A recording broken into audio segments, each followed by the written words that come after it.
একবার এক অসাধারণ সুন্দরী পাত্রীকে পাত্রপক্ষ দেখতে আসে। পাত্রী খুব প্রস্তুত হয়ে সেজেগুজে বসেছিল। পাত্রপক্ষ আসে।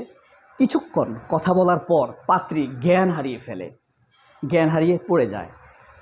আরও কিছুক্ষণ কথা বলার পর পাত্রীর মায়েরও জ্ঞান হারাবার উপক্রম হয়। এতে পাত্রের বাবা, পাত্রপক্ষের মেহমানরা ভয় পেয়ে যায়, কি হতে যাচ্ছে। কিন্তু পাত্রীর বাবা ঘটনাটি কিছুটা বুঝতে পারে, বিষয়টি কি ঘটতে যাচ্ছে, কি কারণে হচ্ছে। পাত্রের বাবা দ্রুত ঘর থেকে বিদায় নিয়ে বেরিয়ে আসে ভয়ে। তারা যদি মনে করে কিছু খাইয়ে দিয়েছে অথবা কিছু শুকিয়ে দিয়েছে ডাকাতি করাবার জন্য, এবং ঘর থেকে বেরিয়ে তারা নিজেরাই পাত্রপক্ষ পুলিশের কাছে ইনফর্ম করে। আপনাদেরকে গল্পটি বলা শুরু করেছি, আসলে বলা দরকার ছিল মির্জা ফখরুলের ফোক মাইন্ড, অর্থাৎ মৌলিক মন। মির্জা ফখরুলের একটা কথা বলবো, গল্পটি শেষ করে নেই, আপনাদের ভালো লাগবে, মনোযোগ দিয়ে শুনুন। এরপরে যখন পাত্রপক্ষ পুলিশের কাছে যায়, পুলিশ পাত্রপক্ষকে সন্দেহ করে যে এমনও হতে পারে তারা আসলে পাত্রীপক্ষকে কিছু খাইয়ে দিয়েছে, নাকে শুকিয়ে দিয়েছে, এখন নিজেরাই এসে হয়তো আবার জানাচ্ছে, এরকম হয় না। পুলিশ তাদেরকেও ছাড়ে না। পুলিশ তদন্ত নামে এবং পাত্রপক্ষের বাড়ির ঠিকানা নিয়ে তাদেরকে শেষ পর্যন্ত ছাড়ে। কিন্তু এক সপ্তাহ তারা অনুসন্ধান করেও বের করতে পারেনি ঘটনাটা আসলে কি। শেষ পর্যন্ত ওসি খুব উৎসুক হয়ে যায়, কৌতূহলী হয়ে যায় ঘটনাটা কি ঘটেছিল। থানার ওসি পাত্রপক্ষের সাথে, পাত্রের বাবাদের সাথে সরাসরি আলাপ করে, কিভাবে তারা এই পাত্রীর সন্ধান পেল, কিভাবে গেল, কি প্রস্তুতি নিল। সেখানে একটি তথ্য দেয় পাত্রের বাবা, যে আমার ছেলে ঘটকের কাছে জানতে চেয়েছে পাত্রীর শখ কী। এই ফাঁকে আরেকটু কথা বলি, এই পাত্রীকে আমি কিন্তু ব্যক্তিগতভাবে চিনি, আমার সাথে তিনি পড়াশোনা করতেন, এবং এই পাত্রীর নাম একদম আমার বোনের নামে। কিন্তু এই পাত্রী যখন আমার সাথে পড়াশোনা করত তখন আমার বোনের জন্মই হয়নি। যাই হোক, শেষ পর্যন্ত পাত্রের কাছ থেকে জানে যে ঘটকের মাধ্যমে পাত্র খবর নিয়েছে পাত্রীর শখ কী। সে জানতে পেরেছে পাত্রীর শখ নানান রকমের সুগন্ধি ব্যবহার করা, ব্র্যান্ডের সুগন্ধি ব্যবহার করা। সে নানান ব্র্যান্ডের কিছু খুব মূল্যবান সুগন্ধি কিনে এই ঘটকের মাধ্যমে পাত্রীর কাছে পাঠায়,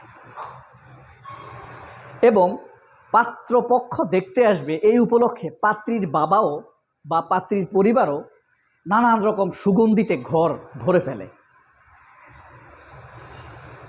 তো পাত্রপক্ষ আসলো, তাদের সাথে কিছুক্ষণ কথা বলার পরেই পাত্রী জ্ঞান হারিয়ে ফেলে এবং পাত্রীর মায়েরও জ্ঞান হারাবার উপক্রম হয়। দ্রুত তারা ভয়ে সেখান থেকে বেরিয়ে আসে। তো ওসি জানতে পারে একসময় পাত্রীর বাবার সাথে যখন কথা বলে, পাত্রীর বাবা একসময় তথ্যটি দেয় যে একসময় পাত্রীর বাবা মেথর ছিল, টয়লেট পরিষ্কার করত, ড্রেন পরিষ্কার করত। তো এখনকার মেথরের সাথে প্রায় 20 বছর আগের মেথর এক ছিল না। তখন মেথররা নিজের ঘরেই গায়ের মধ্যে নানান রকম কুৎসিত জিনিস মাখত, দুর্গন্ধ জিনিস ভাবত, এবং ময়লার চাইতে দুর্গন্ধ জিনিস মাখত যাতে ময়লার গন্ধটা নাকে না লাগে। এর মধ্যে যে সকল দুর্গন্ধ গায়ে মাখত তার মধ্যে সবচাইতে ভালো দুর্গন্ধটি হলো কেরোসিনের গন্ধ, কেরোসিন মাখত। তো যারা বেশি গরিব ছিল তারা কেরোসিনও মাখতে পারত না, তারা আরও খারাপ জিনিস মাখত যাতে ওই ময়লার গন্ধ নাকে না আসে। তো এই কারণে হুট করেই যখন দীর্ঘক্ষণ তারা সুগন্ধির মধ্যে থাকে তারা জ্ঞান হারিয়ে ফেলে। বুঝতে পারছেন? এই ঘটনাটি ঘটেছিল। এক পাত্র নানান রকম সুগন্ধি পাঠিয়েছে, আবার পাত্রীর বাবাও নানান রকম সুগন্ধি এনেছে তার মেয়ের প্রিয়। সারা ঘর সুগন্ধিতে, উৎকট সুগন্ধি ভরপুর করে ফেলেছিল।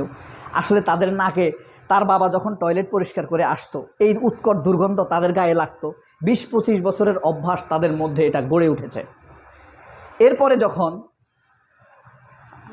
ময়লা পরিষ্কার করার জন্য যেত তখনও নানান রকম উৎকট গন্ধ তাদের গায়ে মাখত। এই গন্ধ তাদের মেয়ের অভ্যাস হয়ে গিয়েছে। এর মধ্যে যে সুগন্ধি নাকে আসে, দীর্ঘক্ষণ যখন সুগন্ধির মধ্যে থাকে তখন পাত্রী বা পাত্রীর ঘরের লোকেরা জ্ঞান হারিয়ে ফেলে।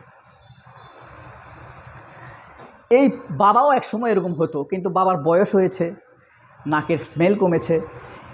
আমরা জানি সুগন্ধ বলি দুর্গন্ধ বলি এগুলা ব্রেনে এফেক্ট পড়ে, নার্ভে এফেক্ট পড়ে, নাক দিয়ে যায়, ব্রেনের নার্ভ খুব সূক্ষ্ম, এবং এই কারণে অভ্যাস না থাকার কারণে ওই যে আপনারা শুনে থাকতে পারেন একটি ফোক গান আছে, যার যে অভ্যাস সহজে না যায়, ঢুলির ছেলে ঢোল না পেলে পেট দিয়ে হলেও বাজায়। শুনেছেন না এই গানটি? মানে যার যে অভ্যাস, মানে যে ঢোল বাজায়, এটা তো দীর্ঘদিনের অভ্যাস, তার ঘরের সন্তান দেখতে দেখতে দেখতে দেখতে অভ্যাস হয়ে গিয়েছে। এখন এই শিশু ঢোল না পেলে পেট দিয়ে হলেও বাজাবে, অর্থাৎ পেটের মধ্যে ঢোল বাজাবে। এই কারণে এই কবিতাটা আমি শুনেছি প্রথম অনেক ছোটোবেলায় আমার নানার কাছে, কিন্তু কবিতাটা কে লিখছে আমার নানা বলতে পারেনি। আমি অনেক জিজ্ঞেস করার পর, অনুসন্ধানের পর জানতে পেরেছি এই কবির নাম আমজাদ হোসেন।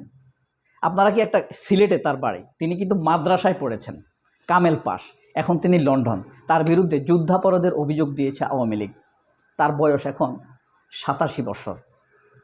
হ্যাঁ, ওই যে রাজার দোষে রাজ্য নষ্ট, প্রজা কষ্ট পায়, ধুলায় অতি ধুলায় চুল নষ্ট, বধূরা সৌন্দর্য হারায়, এমন একটি গান আছে না? এই গানটা যিনি লিখেছেন, এই কবিতাটাও তিনি লিখেছেন। ঢুলির ছেলে ঢোল না পেলে, মানে যার যে অভ্যাস সহজে না যায়, ঢুলির ছেলে ঢোল না পেলে পেট দিয়ে হলেও বাজায়। তো ওসি সাহেব, পুলিশ কর্মকর্তা এই জিনিসটি নোট করেছেন যে আসলে ময়লার গন্ধ পেতে পেতে তাদের অভ্যাস ছিল দীর্ঘদিন।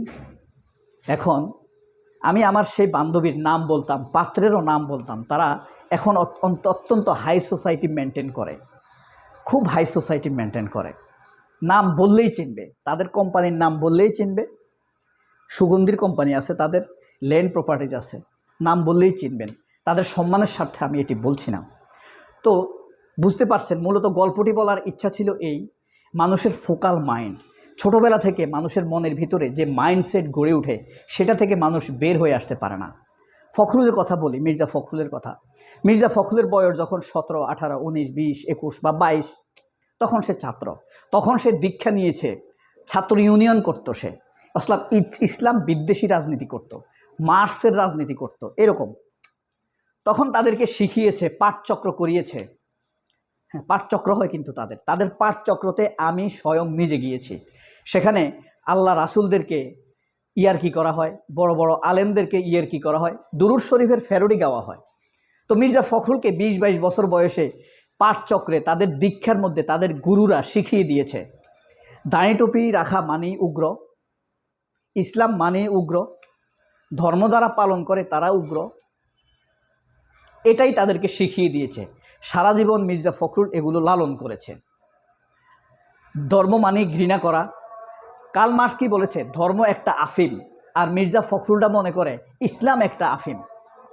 রবীন্দ্রনাথ এদের ধন, এদের অলংকার, সংস্কৃতি বলতে এরা রবীন্দ্রনাথকেই বুঝে। তো এই জিনিসগুলো যেই মির্জা ফখরুল শিখে এসেছে, সেই মির্জা ফখরুল তো ইসলামকে ঘৃণা করবেই, খুব স্বাভাবিক না? তো মির্জা ফখরুলের মাইন্ডে ফোকাল মাইন্ডটা হলো ইসলামকে ঘৃণা করা। এখন সে হয়ে গিয়েছে একটি মোটামুটিভাবে লিবারাল ধার্মিক পার্টি বিএনপির মহাসচিব। সেখানে বসে সে কি ইসলামকে ভালোবাসবে? কখনোই না। তার মনের সাথে বিএনপির মাঠ পর্যায়ের মানুষের মন মানসিকতা মিলবে না। এই যে দেখেন, হেফাজতে ইসলামে মির্জা ফখরুলকে খালেদা জিয়া নির্দেশ দিয়েছিল, হেফাজতকে সহযোগিতা করো, মাঠে থাকো, তাদের কাছে যাও।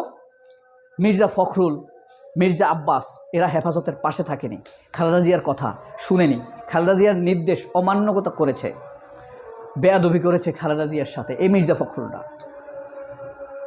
আবার গণজাগরণ মঞ্চ যখন হয়েছিল তারও কিছুদিন আগে, তখন মির্জা ফখরুল 12ই ফেব্রুয়ারি এই গণজাগরণ মঞ্চকে সমর্থন দিয়েছিল। 13ই ফেব্রুয়ারি খালেদা জিয়া বক্তব্য দিয়েছে, শাহবাগে নষ্ট প্রজন্মের উৎপাত। খালেদা জিয়ার এক কথায়, এবং আমাদের সম্পাদক মাহমুদুর রহমান নিউজ করেছেন আমার দেশ পত্রিকায়। এই কারণে আমি আমার দেশের কাছে কৃতজ্ঞ। আমার দেশ পত্রিকায় লিখেছিলেন, শাহবাগে ফ্যাসিবাদের পদধ্বনি।